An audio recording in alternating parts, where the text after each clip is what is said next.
Você sente seu coração bater muito rápido ou muito devagar?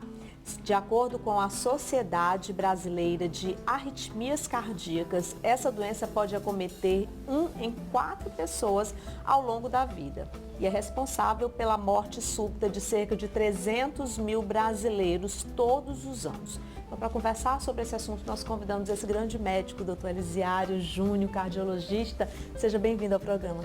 Muito obrigado, Carla. Um prazer sempre muito grande estar aqui no seu programa, que já é uma referência na área de saúde do estado do Piauí há mais de uma década. Sempre um prazer estar de volta. Maravilha. Doutor, explica pra gente o que é a arritmia cardíaca.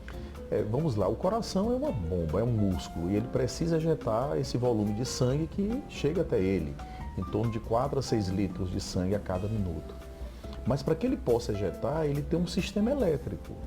O coração é extraordinário, então esse sistema elétrico ele é regido de modo muito perfeito por estruturas elétricas que fazem com que o coração ele bata de maneira regular, rítmica. E muitas vezes nós não sentimos o nosso coração bater exatamente porque em corações normais a nossa frequência é em torno de 60 a 100 batimentos por minuto. Acima de 100 batimentos por minuto nós temos normalmente a percepção do batimento. Bom, quando algum outro foco que não o normal começa a se ativar, nós temos o que nós chamamos de arritmias. E tem os mais variados tipos de arritmia.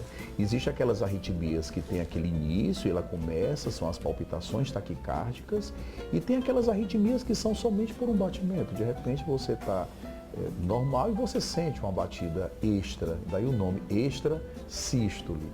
Vale a pena salientar, Carla e telespectadores, e nós temos que desmistificar isso, que a grande maioria das arritmias cardíacas, elas são normais, elas são benignas. E o que vai definir isso, e que nós podemos conversar sobre isso, é se o paciente tem ou não alguma doença cardíaca. Então, ele tendo doença cardíaca, nós temos que tratar de maneira vigorosa essas arritmias. Por outro lado, se o paciente não tiver nenhuma doença estrutural, a grande maioria dessas arritmias elas são benignas. O que são arritmias benignas? São aquelas que não levam a arritmias mais graves que podem levar o paciente a óbito. A gente também não pode deixar de falar, viu, doutor Elisiário, que a ansiedade é algo que tem tomado a vida das pessoas e principalmente pós-pandemia a gente percebeu isso. Então assim, a gente anda muito ansioso, a gente anda muito nervoso com tudo, a gente acaba tendo medo. Eu cheguei de viagem e eu tive uma turbulência muito grande no avião. E eu tenho medo de andar de avião, sei que você tem também. Inclusive, nós temos que nos tratar disso. Você já se tratou? É sempre um problema, não tem jeito. O tratamento é sempre voar, sempre voar. Olha, e eu tive uma turbulência tão grande, gente, que sério, eu pensei que aquele avião ia cair. Me gerou uma aceleração tão grande no meu coração, doutor Elisiário, que eu pensei que eu ia ter um infarto ali. Isso pode acontecer. O coração é uma caixa de ressonância, então se você tem qualquer transtorno de ansiedade, ele vai responder, porque o organismo libera adrenalina, quando chega nele, ele começa a responder. E muitos pacientes vão ao consultório exatamente por conta dessas palpitações, que são geralmente pacientes que são com crises de ansiedade. O Brasil, principalmente pós-pandemia, aumentou de maneira assustadora o número de pacientes que vão ao psicólogo, ao psiquiatra e ao cardiologista, porque transtorno de ansiedade faz com que o coração aumente a frequência. E o cardiologista é importante também nesse tratamento. O cardiologista é importante, principalmente para tranquilizar, porque Sim. Na grande maioria, Carla, essas palpitações, como a que você referiu durante sua turbulência, é um aumento da frequência normal dele. E aí nós temos a sensação, a percepção do batimento, que é normalmente acima de 100 batimentos por minuto. Você falou uma coisa interessante no início da nossa entrevista. Você disse assim, olha, o Brasil morre 380 mil. É verdade, morre 380 mil brasileiros, em média, a cada ano. A cada 2 minutos morre um brasileiro. E a grande maioria é por infarto agudo do miocárdio. E, na verdade, o que faz com que o indivíduo morra no infarto é uma arritmia. Por que a arritmia ocorre no paciente que está infartando? É porque a área do músculo tem a área de fibrose, que é a área que morreu, a área de necrose, entremeada com o músculo normal. E aí forma um circuitozinho de arritmia. Então, o paciente de infarto, ele morre por arritmia. Então, tem que deixar claro que normalmente tem que o coração ter algo para que ele possa ter uma arritmia relativamente grave. Existe, só que percentualmente menor, um percentual de pacientes que já nascem com o que nós chamamos de síndromes eletrogenéticas, que são aquelas síndromes que podem desencadear arritmias fatais. Ainda bem que são mais raras e que graças a Deus, elas são curáveis. Uma vez diagnosticado, principalmente crianças, alguma delas, a grande maioria, são curáveis. Outras, nós temos tratamentos eficazes para evitar que esse paciente possa evoluir para morte súbita. Por isso a importância da gente estar falando sobre esse assunto, e o doutor Elisiário falou que tem mais de uma década o Canal Saúde, porque inclusive ele foi o primeiro médico a ser entrevistado nesse programa. Quando eu estava com o projeto do Canal Saúde, eu bati lá nele, porque além de tudo é um grande amigo que eu tenho. E a gente sabe da importância que é esse programa para chamar a atenção das pessoas que estão do outro lado da telinha, né, doutor Elisiário? Naquela época eu já tinha essa preocupação realmente com isso, de chamar quem está do outro lado da telinha e dizer, olha, preste atenção, a tua saúde é o bem mais importante que você tem na vida, cuida dela. A educação médica continuada é fundamental e os meus pacientes sempre me cobram. Doutor Elisiário, dê mais palestras, doutor Elisiário, dê mais entrevistas, porque muitas vezes o paciente necessita dessas informações. Sim. E eles não a têm. Então o desconhecimento, aquele que nós estávamos falando antes, o desconhecimento leva ao medo. Leva ao medo. Então a turbulência não derruba avião. Mas em virtude da gente não saber, não ter conhecimento de toda aquela estrutura, nos faz imaginar que ele a 800 km por hora vai ter algum problema que possa desencadear um acidente. Quando na verdade não. Então o desconhecimento leva ao medo. Então muitas vezes uma palpitação faz com que o indivíduo tenha medo, procure o cardiologista, mas sabendo que se ele não tiver, e na grande maioria não tem, geralmente são arritmias benignas. Olha, eu dou até uma dica, viu? Se você vai fazer uma viagem, procura um cardiologista antes para você fazer os seus exames, porque inclusive eu também queria aproveitar esse assunto para falar sobre essa questão do próprio impacto de um voo, por exemplo, né? Então assim, a gente muitas vezes tem pessoas inclusive que infartam dentro de avião, né, doutor Elisiário, por não ter o conhecimento realmente de que existia algum problema ali no coração, ou às vezes até um outro tipo de problema mesmo. Eu falo sempre que prevenir é sempre a melhor solução. Não custa nada a gente fazer um check-up, a gente procurar um atendimento, né, doutor? A situação de estresse agudo, o estresse é um fator de risco para o desencadeamento do infarto agudo do miocárdio. Então, situações que geram estresse, e dentre elas essa que você mencionou, pode levar ao infarto. Por isso é necessário que todo e qualquer ambiente que tenha alguma aglomeração, o avião tem 150 passageiros em média. O ideal é que tenha desfibrilador, que é um aparelhinho, e normalmente tem médicos. O Brasil hoje praticamente é um dos países que mais tem médico por habitante, Sim. né? Então, normalmente em todo voo tem um profissional médico.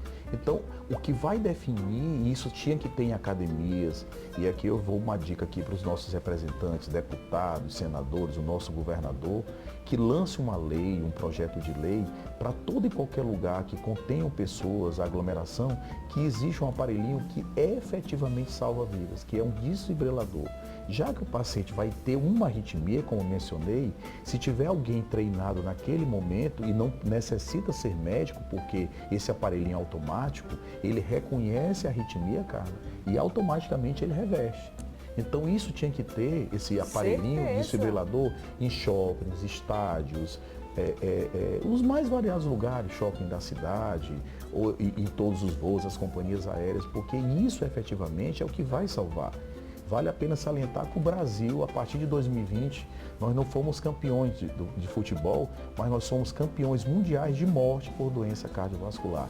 E muitas dessas mortes, elas poderiam ser prevenidas por dois fatores. Primeiro, controle dos fatores de risco, e segundo, se houvesse uma lei e isso fosse obrigado a todo e qualquer local que tivesse aglomeração de pessoas, que nele tivesse esse aparelhinho desfibrilador, academias, porque a atividade física não é isento de risco, o paciente tem que passar por uma avaliação prévia, porque muitas vezes um desfibrilador, naquele momento, ele pode salvar vidas.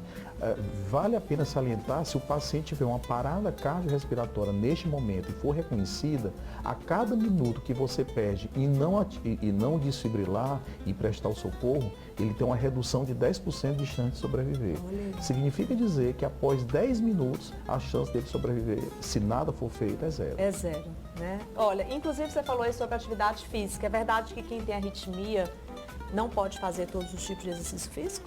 depende, como eu mencionei, da arritmia. Se for uma arritmia benigna, paciente jovem, sem cardiopatia, ele está liberado. Agora, se essa arritmia for em um paciente que já tem uma doença no coração, ou ele já tem uma síndrome que já nasceu com ela, a atividade física competitiva está contraindicada. Ele tem que tratar primeiro e, repito, existe tratamento curativo, inclusive pelo SUS, o nosso hospital universitário já faz, tratamento curativo que ele pode curar dessa arritmia e viver normalmente a vida. Agora, se essa arritmia for benigna, ele está liberado. Agora, é importante que ele passe por um cardiologista previamente para que ele possa definir se realmente o que é que ele tem, alguma patologia, etc. Na grande maioria, a gente libera sem nenhum problema. O importante realmente é fazer essa investigação, porque a arritmia, por exemplo, ela pode agravar, inclusive para um infarto, né, doutor?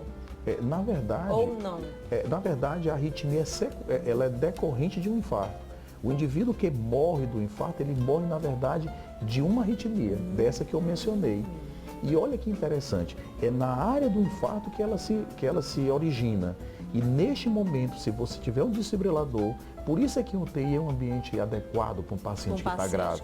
Porque eu tenho um desfibrilador ao lado, tem um leito aqui, eu tenho um desfibrilador. E fica no monitor. Ele teve um ataque cardioventricular, por exemplo, uma fibrilação ventricular que leva a óbito, você pega um desfibrilador, você choca, o paciente reverte, volta ao ritmo normal. Então isso é a minha grande mensagem hoje, né? Que nós vamos encabeçar esses projetos de lei para que o estado do Piauí possa ter desfibriladores nos mais variados lugares. E olha que alcance social nós vamos ter se nós prepararmos nossas crianças, nossos jovens a fazer treinamento de salvamento. Por exemplo, nos Estados Unidos, na Europa, as crianças na fase pré-escolar, elas já são treinadas, se porventura o indivíduo venha a ter uma parada cardiorrespiratória, a fazer um treinamento. Então, as mãos, elas são importantíssimas, a forma como você mobiliza o paciente, você tem 10 segundos, você sabe reconhecer se ele está em parada cardíaca ou não. Então, imagine se nós treinássemos nossos jovens, nossa população, e nós tivéssemos desfibrilador nos mais variados pontos da cidade. O Piauí seria uma referência, acredito que no mundo, em diminuição de morte por doença cardiovascular. Com certeza, inclusive já vai ficar aí essa dica do Dr. Elisiário para os nossos governantes, né, para que realmente a gente possa olhar isso aí e se transformar realmente num projeto de lei.